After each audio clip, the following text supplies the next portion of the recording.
Okay, so to assemble this, make sure this is the slot for the trigger to go in, right? So just make sure it's going in, and then it's kind of tricky for the first time, but it's not hard, okay? You can see the curve here, right? And then we also got a curve here. We're going to utilize the reflex between them, and then secure the slide in place, right? So going in with a force like here, and then a little bit tilt down.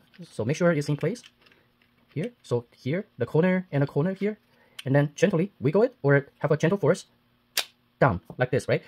Okay, it's important. Don't force it forward right now. Don't do that. So gently move that to here, right? And then push this in like that. And don't rack the slide or squeeze the trigger without dropping in 3 pins here. For the 3 pins here, I really strongly suggest you to utilize the flattened pin method to make sure the 3 pins here are locked in place securely, because you're gonna have tons of vibration here, and not to mention the blowback action, right?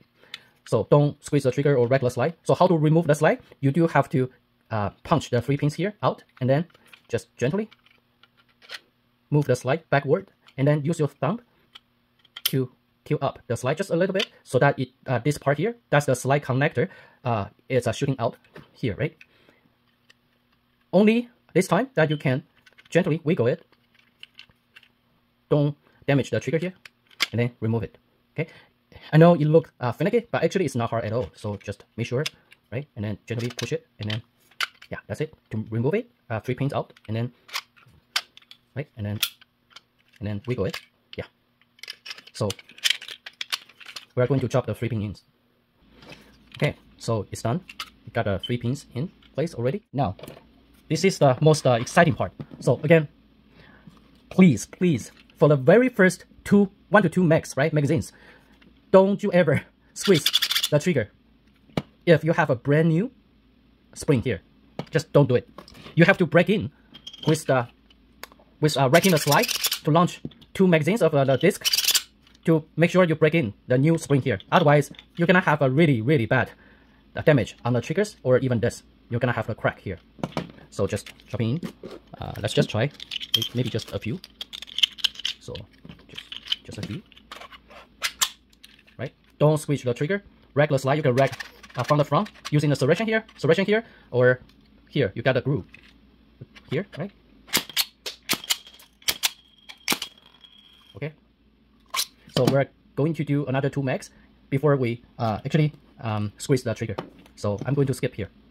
If you rack the slide with gangster style, chances are you're gonna have the slide release activated prematurely by the gravity or vibration, right? So make sure you grip you rack the slide like this, right? Like how you actually were aiming at the target. And definitely watch out, right? Because it carries a punch. So shooting at the pillow or something soft. Okay.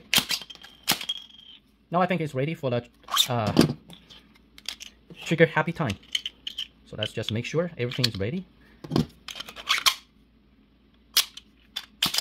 Oh yeah, that's good. Okay, I don't remember I mentioned this anywhere else, so it's just for fun, right? So you can definitely drop the slide back into the battery position by dropping the slide release.